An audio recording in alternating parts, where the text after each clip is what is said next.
मित्रांनो, सिलिंग फॅनचा असा nut कटून fan खाली पडतो. हे होण्याचे कारण आपण आज पाहूया.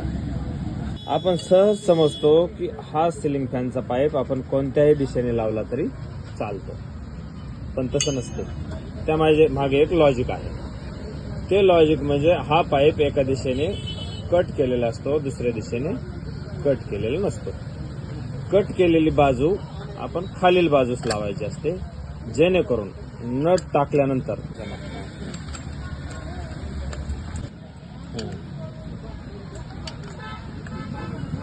टाकल्यानंतर हा पाईप ही खाचेद्वारे हा फॅन पूर्णपणे फिट होतो आणि ह्यातील डिस्टन्स कमी होऊन हा फॅनला पूर्णपणे पॅक करतो.